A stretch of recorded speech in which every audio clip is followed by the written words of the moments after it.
sebelum kita memulai pelajaran, mari kita berdoa menurut kepercayaan kita masing-masing. Berdoa, mari. Berdoa selesai. Oke, terima kasih. Karena di sini Ibu baru pertama kali masuk kelas ini, jadi ada baiknya kita perkenalan terlebih dahulu ya. Ya, Bu. Oke, ada yang tahu Ibu kenalan Ibu barangkali? Belum, Bu. Oke, Ibu akan memperkenalkan diri ya. Nama Ibu Cici ya, bisa dipanggil Ibu Cici. Nah, Ibu asalnya dari Kalimantan Barat. Oke, sekarang waktunya anak-anak mau perkenalkan diri. Oke, silakan. Satu-satu maju ke depan, silakan. Oke, perkenalkan nama saya Mata. Asal dari Subang. Oke, silakan. Oke, perkenalkan nama saya Yanti. Saya asli dari NTB. Oke. Oke, perkenalkan saya Apriana, biasa dipanggil Apri, saya dari Bumi. Oke, terima kasih anak-anak sudah memperkenalkan diri. Jadi sekarang kita akan lanjut ke materi hari ini ya. Jadi sebelumnya anak-anak sudah tahu kira-kira apa yang akan kita bahas hari ini? Belum tahu. Oke, jadi hari ini kita akan membahas tentang pembaca efektif ya. Jadi hari ini kita akan membahas tentang pembaca efektif. Anak-anak sudah mengerti tentang apa itu pembaca efektif? Belum tahu? Belum, Bu. Oke, jadi sebelum kita masuk ke pembahasan hari ini, di sini hari ini kita akan membahas tentang yang pertama pengertian pembaca efektif. Kemudian yang kedua unsur-unsur pembangun buku fiksi dan non fiksi. Kemudian yang ketiga yaitu menelaah unsur buku dan membuat komentar. Dan kemudian yang terakhir di sini ada cara merangkum buku. Nah, itu adalah materi yang akan kita pelajari pada hari ini ya. Oke, jadi anak-anak belum tahu ya apa itu pembaca efektif. Nah, oke, di sini sudah ada di layar. Silakan mungkin bisa dibacakan. Membaca efektif adalah membaca secara cepat dan dapat memahami isi buku yang telah dibaca, serta memberikan penilaian terhadap buku yang telah kita baca. Oke, nah itu adalah sedikit pengertian dari membaca efektif ya, dimana membaca efektif adalah membaca secara cepat ya, meskipun kita membaca secara cepat, tapi kita juga harus bisa Memahami ya, buku. ya, bisa memahami buku atau isi buku yang kita baca. Nah, itu untuk pengertian membaca efektif.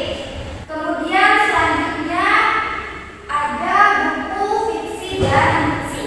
Nah, kira-kira anak-anak sudah tahu apa itu buku fiksi dan non-fiksi? Sudah tahu? Saya Bu, Ya. kalau buku fiksi itu buku yang menceritakan kejadian tidak nyata Bu. Kalau non fiksi itu buku yang ditulis berdasarkan fakta Bu. Oke, jadi betul ya kata Yanti. Jadi buku non-fiksi adalah buku yang ditulis berdasarkan data atau fakta ya. Jadi faktanya faktual ya.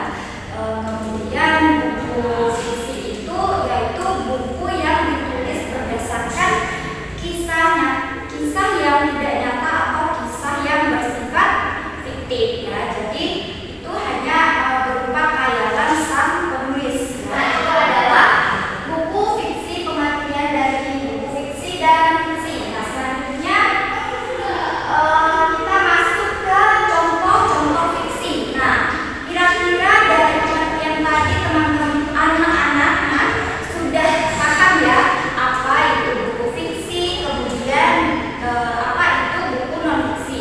Nah, kira-kira bisa menyebutkan mungkin dari buku fiksi apa saja, kemudian buku non fiksi apa saja? Silakan, ada yang tahu? Saya Bu, kalau contoh buku fiksi itu seperti dongeng itu dongeng Seribu Binatang Bu, terus ada tentang cerita Faber Lensi dan Siput gitu Bu. Ya, nah itu untuk contoh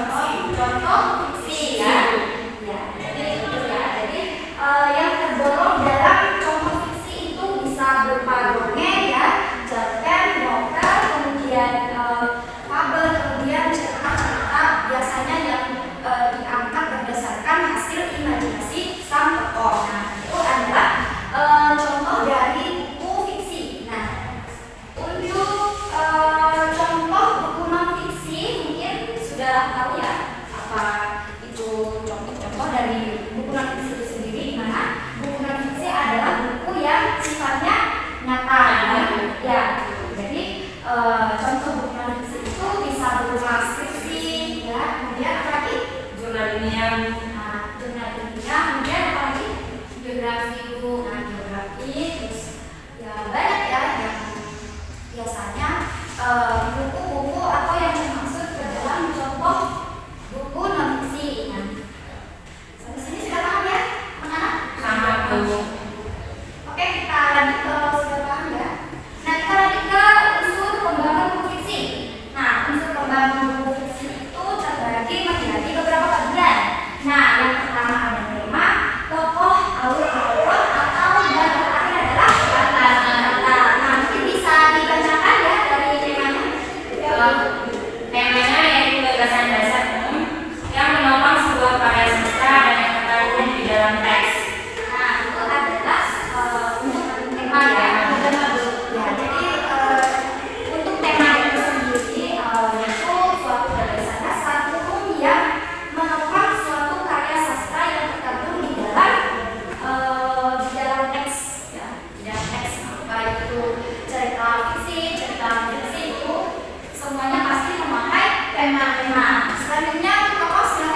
bebas ya. Jadi kita tidak bisa membatasi segala penulisan harus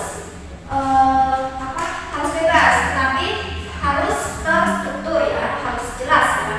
Apa yang dipaparkan itu harus jelas dalam isi buku tersebut. Nah itu untuk unsur pembangun buku fiksi. Jadi sudah paham ya?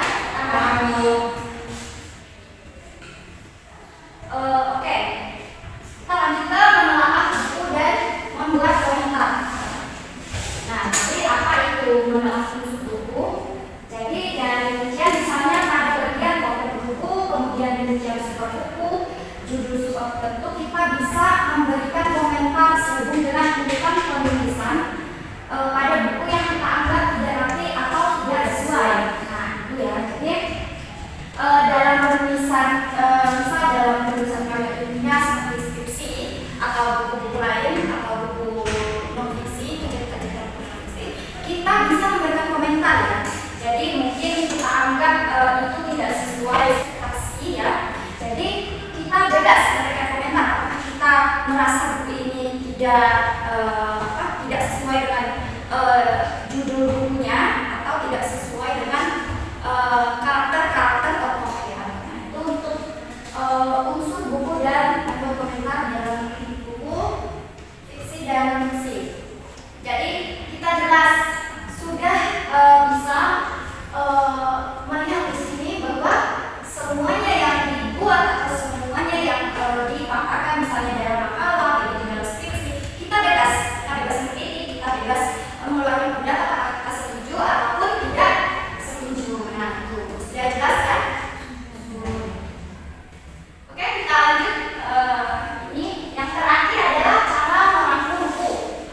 Mungkin dari anak-anak ya, waktu SMP itu sering ya dikasih tugas sama guru untuk merangkum buku. Ya. Jadi cara-cara dalam merangkum buku itu perlu teknik ya. Jadi tidak hanya kita semena-mena merangkum buku itu. Jadi kita harus sesuai cara-cara penulisannya. Jadi kita harus tahu apa saja hal-hal yang perlu kita perhatikan dalam merangkum buku. Nah, di sini ada dua cara ya. Jadi merangkum buku adalah hasil dari gagasan pokok, intisari dari karangan suatu buku menjadi bentuk yang lebih ringkas dan pendek. Nah, itu. Jadi dalam meringkas buku biasanya kita itu tidak perlu harus menuliskan satu paragraf itu, tapi kita bisa mencatat poin-poin penting yang terdapat dalam paragraf dalam paragraf isi buku tersebut. Nah, kemudian yang kedua, rangkuman tidak boleh mengubah ide pokok atau gagasan pokok. Nah, jadi dalam rangkum buku kita tidak boleh mengubah ya atau bertentangan dengan isi buku. Misalnya dari pengertian cerpen atau cerita fiksi. Cerita fiksi itu adalah cerita yang bersifat khayalan ya, jadi tidak nyata. Jadi ketika kita merangkum buku, maka yang kita rangkum adalah sesuai dengan pemaparan materi yang ada di pengertian atau biasanya dalam rangkum buku kita disuruh menuliskan pokok-pokok penting atau hal-hal penting yang ada dalam pengertian, ciri-ciri, unsur dan lain sebagainya ya. Jadi sudah paham ya cara merangkum buku itu seperti apa. Nah, mungkin itu ya dari penjelasan kita hari ini ya, pertemuan kita hari ini, dan kita membahas tentang menjadi pembaca efektif. Oke, mungkin anak-anak semua sudah paham ya apa itu membaca secara efektif. Kemudian apa itu buku non-fiksi atau apa itu buku fiksi. Oke, sekarang sudah jelas ya? Sudah. Oke, jika sudah jelas, maka selanjutnya Ibu kasih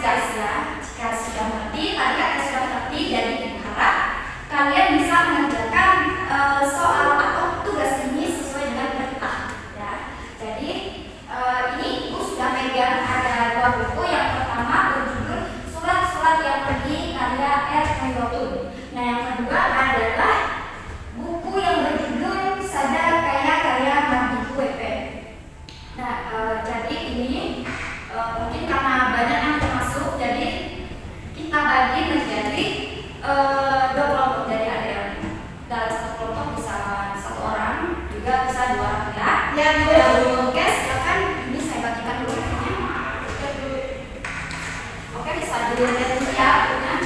Jadi perintah soal yang harus kalian kerjakan adalah kalian amati ya dari buku dua buku yang telah ibu berikan ya. Kalian amati dari covernya ya, dari tulisannya kira-kira seperti apa ya. Nanti setelah kalian mengamati buku ini, nanti kalian bisa presentasikan di depan kelas. Oke, waktunya 15 menit mulai dari sekarang ya. Oke, silakan selamat mengerjakan. Baik, Bu.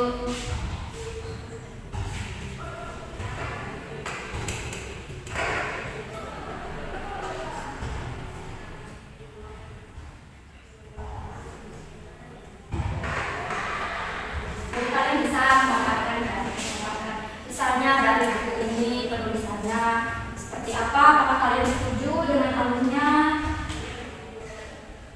kemudian mungkin penulisannya ada yang salah atau seperti apa yang bebas.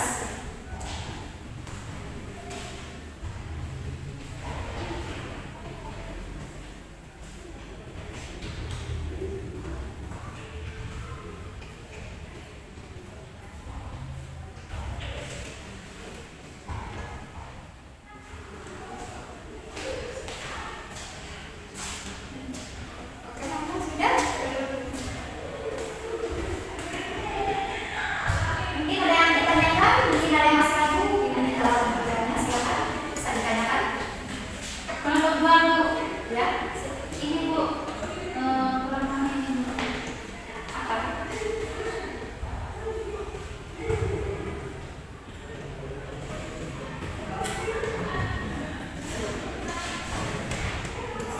Mungkin ada tulisan-tulisan yang kalian anggap kurang jelas ya, boleh bisa. Atau penulisan yang salah atau penempatan pada titik koma. Ya, jadi itu.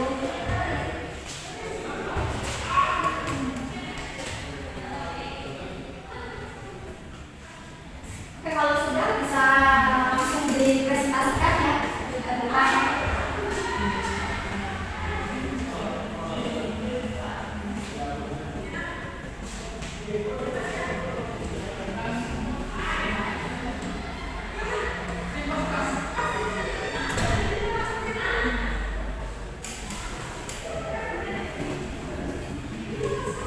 Ya, Bu, sudah, Bu. Ya, silakan maju. Oh, iya, Bu. Kira-kira apa? Rupanya.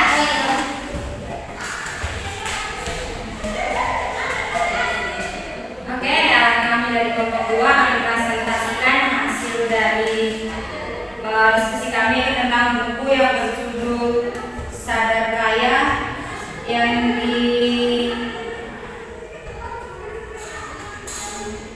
dikarang oleh Mbak Ibu Baby. Dan buku ini bersifat buku fiksi. Jadi buku ini kelebihannya secara keseluruhan yang mungkin ada hubungannya. Jadi buku ini detail menjelaskan secara pribadi atau cara bekerjanya otak gitu. Nah, kekurangannya itu ada sebagian kata yang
kamu ya.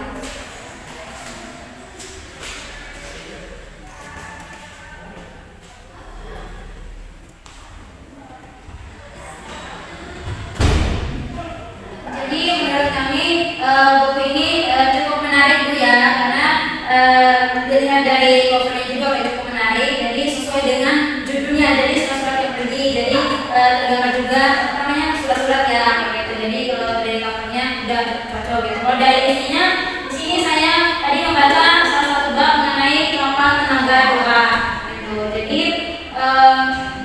ketika ada seseorang yang terlalu di dalam kapal gitu, ada seperti dia. Nah terus saya bawakan dalam doa gitu, saya letakkan sebuah pesawat ke dalam udara gitu. Jadi nggak tahu itu surat kabarnya terbang gitu. Tapi ada mukjizat, jadi cuma ada berapa korban itu selamat gitu. Penumpang yang selamat, terus ada berapa korban juga nggak bisa diselamatkan. Gitu.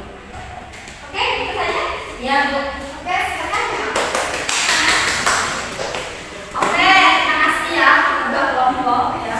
Jadi kalau menurut kelompok 2, menurut dari kelompoknya itu sudah menarik ya, sudah menarik. Kemudian dari penulisannya mungkin apakah ada yang salah? Tidak juga langsung setuju dengan isi cerita. Apakah nyambung? Nyambung Bu. Nyambung ya, berarti setuju ya dengan isi buku ini ya, ya covernya juga. Tapi covernya ya. Ya Bu. Oke, kelompok 1 dan 2 sudah presentasi ya, terima kasih, kalian hebat ya, sudah bisa menyimak yang tadi disampaikan ya, sudah memaparkan materinya juga dengan baik ya, dengan bagus. Saya sangat mengapresiasi kalian sangat bagus dalam mengerjakan tugas. Meskipun ada beberapa kesalahan ya, yang besar, tapi tidak apa-apa ya, dengan kita belajar. Oke, sebelum kita menutup pelajaran pada hari ini, ya kira-kira ada yang bertanya ya? Saya Bu. Ya, silakan. Kan tadi membahas tentang membaca efektif. Terus membaca efektif itu harus memahami bukunya juga.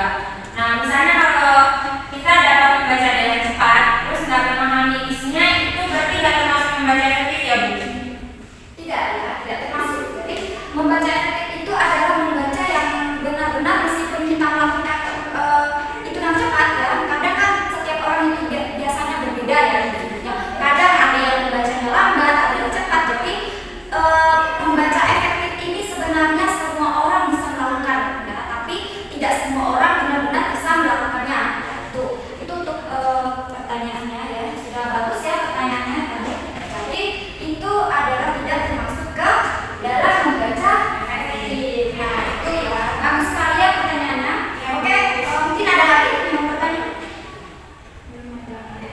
Maka ada? Nggak ada tuh. Oke, ini saja ya. Ya Bu.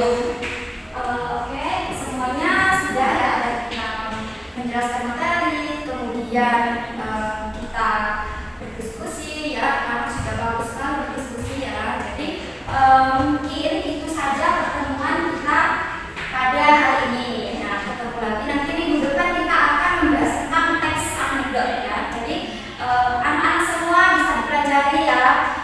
Mungkin dari membaca efektif ini ya bisa dipelajari di rumah ya, supaya bisa lebih paham lagi tentang apa itu membaca efektif, kemudian apa itu cerita fiksi, cerita non fiksi, cara merangkum ya. Kalian bisa pelajari di rumah ya. Iya Bu. Oke, mungkin itu saja ya pertemuan kita hari ini. Sekarang sebelum kita akhiri pertemuan kita hari ini, ada baiknya kita tutup dengan doa ya. Silakan siapa yang ingin memimpin doa? Oke, sebelum kita keluar dari kelas mengakhiri pelajaran, mari kita berdoa dan berdoa menurut kepercayaan masing-masing. Berdoa mulai. Berdoa selesai.